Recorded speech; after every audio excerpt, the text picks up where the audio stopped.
Good morning, Pooter. You're looking dapper.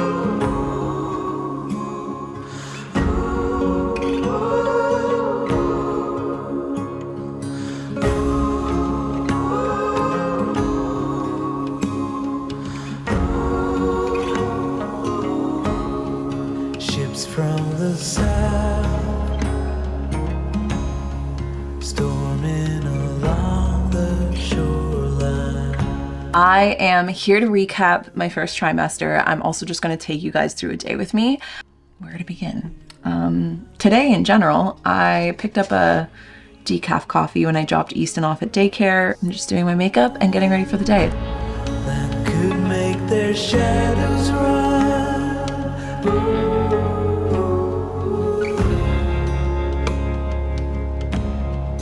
All of their hopes were doomed, 'cause for us they're intruders. And all of their It's a little early for lunch, but I'm craving something crunchy and fresh. This is the leftover salad from our dinner last night. I just got it pre-made because I did not have the energy. So I did a full coffee talk, giving like a very long, the long version of the story of our pregnancy, all the little nitty-gritty details of the whole story from start to finish. So if you want the more elaborate story, then you can definitely go check out that coffee talk. It is up on my podcast channel, and it's also like an audio episode on my podcast platforms. We found out I was expecting in December, right after I got back from a trip visiting my friend Maria. And at first we were really surprised, really shocked, and like also just we kind of wanted to keep it to ourselves for a little bit. I didn't think I would be pregnant specifically so soon. I think because, again, if you want the long version of the story, definitely go listen to the podcast. There was a pregnancy loss before this pregnancy, so we didn't think that it would happen again so quickly. So it was a bit of a shock to both of us, and also why we just kind of sat with it for a little bit to ourselves. And then because of that, I had a very early ultrasound, and just to date my pregnancy because there was no cycle between. So I went into my ultrasound today. It was to confirm my due date. So I didn't record us finding out. I did record taking my second test to find out how far along the pregnancy was. So I track everything. I track my symptoms. I track anytime I got to see the little heartbeat today. There's not a whole lot to see this early on. I remember doing my ultrasound at 9 weeks for Easton, and just seeing this little peanut with little nubs to wear hands and legs. And it's crazy that that's 3 weeks from now, but right now it was literally just this tiny little shadow with a heartbeat. I was able to take a little video, so I'll show you guys. So she tried to take another picture without having the two little crosses on it, but she couldn't do it because basically when she went to go back, she was like, everything's moved around. Ryan would have no idea what that means. He wouldn't look at that and be like, that's the measurements. So I'm gonna tell him that it's twins. I'm gonna prank him. He's picking up Easton. He's on his way home from work.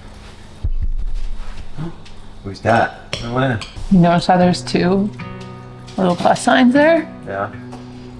What does that mean? What do you think it means? It means there's two. No. No way. Actually? Yes. By the head. No. That'd be sweet. You just that would be sweet? Yeah. There's only one. I knew you weren't gonna believe me. So after that, I got in with my midwife, which was amazing. It's the same midwife I had for Easton, so that was really good. And I've had another ultrasound since then, my 12-week scan, and we also did the early NIPT test. But between then and that, over the Christmas holidays, we decided to tell our family. Hey, when it's cold, who cares, eh? Thanks, Jim. Thank you. New sweater. Easton's got a new sweater. Big bro. What? You guys are taking so long. You want to hear a secret? Also did the early test. Everything was good. And we also found out the sex of the baby. My whole family, aside from my dad, thinks girl. My dad thinks boy. I have no idea what Ryan's family thinks because he asked them. I genuinely don't know. With you, I knew. I knew for you, but I don't know this time. Probably boy. I think boy. Just because it feels the exact same as when you were in my belly. We have to look at it together because I don't know where it's gonna say it. Male? Male. It's a boy. 2 boys. I knew it. I knew that was gonna happen.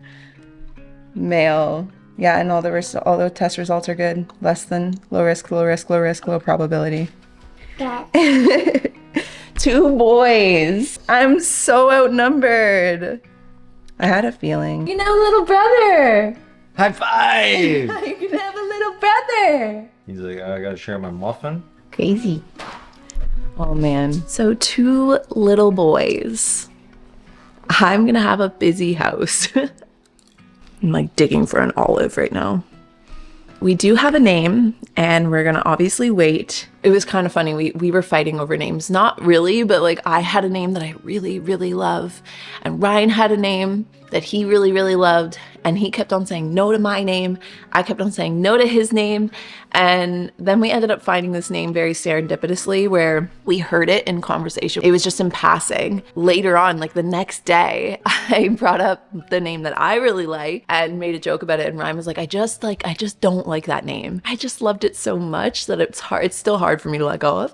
But I was like, okay, fine, then I guess I'll settle for this name instead. And it was the other name that we had heard in passing. And he was like, wait, I also wrote that name down after that conversation. And I was like, weird. So because of that, and since then, we've basically agreed that since it's a name that we can both get on board for, even though it's neither of our favorites, it's like one of our favorites that we both like. It's like each of our second favorite. That's probably going to be the name that we'll go with. So that's exciting to finally have a name. I just like having a name because then it feels more real. There's more connection there. I feel like I can, call the baby by their name when I'm talking to them and when I'm like caressing them. I do have a little bump, by the way. Hold up. A lot of it is bloating or can be bloating, but like this is me not sucking in, okay? Girl's bloated, but even sucking in, there is a bump there that's not going away, which is pretty typical, like for a second pregnancy to show earlier and to have symptoms earlier. My symptoms have been very, very similar to my symptoms when I had Easton. Nausea, I never really threw up, but I had very constant, all the time nausea. It felt like just being hungover every day. Like things can make me feel sick really quickly and really fast that normally don't.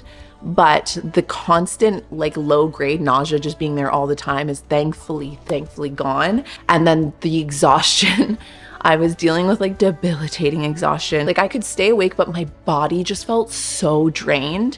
Now I'm still breastfeeding, so that obviously isn't helping either. So it's really important for me to be eating a lot and staying on top of like my vitamins and my nutrition, and also water, which I've been terrible at. Exercise, but like it's hard to do that when you have a toddler already at home. And when he's at daycare, I'm working. I go to bed really early though, so that also helps too, I think, with the whole tired thing. It's been a couple days since I was last vlogging with you guys, but I figured I could round out this pregnancy vlog with a little bit of updates as to plans we have. So we are currently in what truly will be the man cave.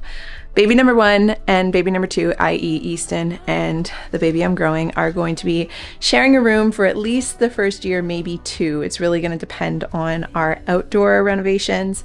We are building a new garage, and so the plan with the new garage is to build my office upstairs in the garage, and that will open up the other bedroom that I use right now in there as an office. Until that happens, it's really not that crucial that they have their own room, considering Easton rarely ever sleeps down here anyway. Easton only really sleeps down here for the first few hours of the night, and then obviously his things are in here.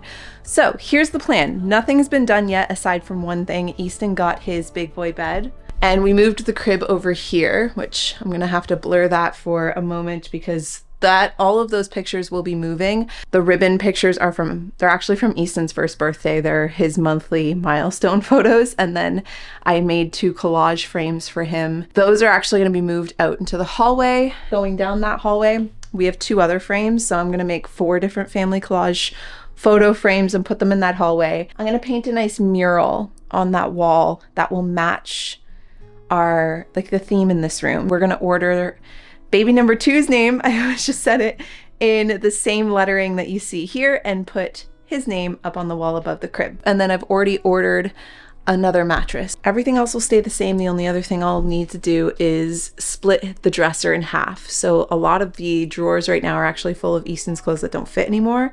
So he will get half of his dresser and baby number 2 will get the other half of the dresser. And then we realized once we found out we were having 2 boys, how accurate the sign was on Easton's door.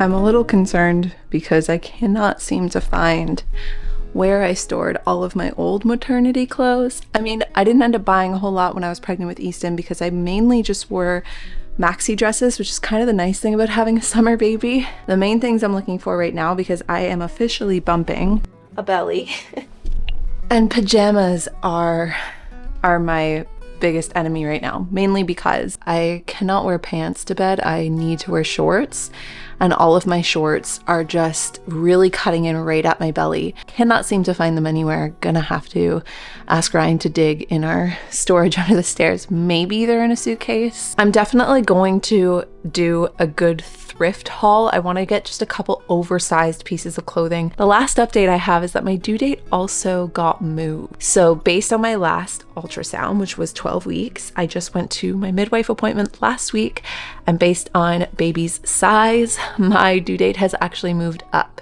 So I'm officially due August 6th, which is exactly 1 month before Easton's birthday, being September 6th. Those are all of my fun pregnancy updates and the little bits and clips that I got leading up to now. I'm officially finally feeling more like myself again now that I'm fully into the 2nd trimester.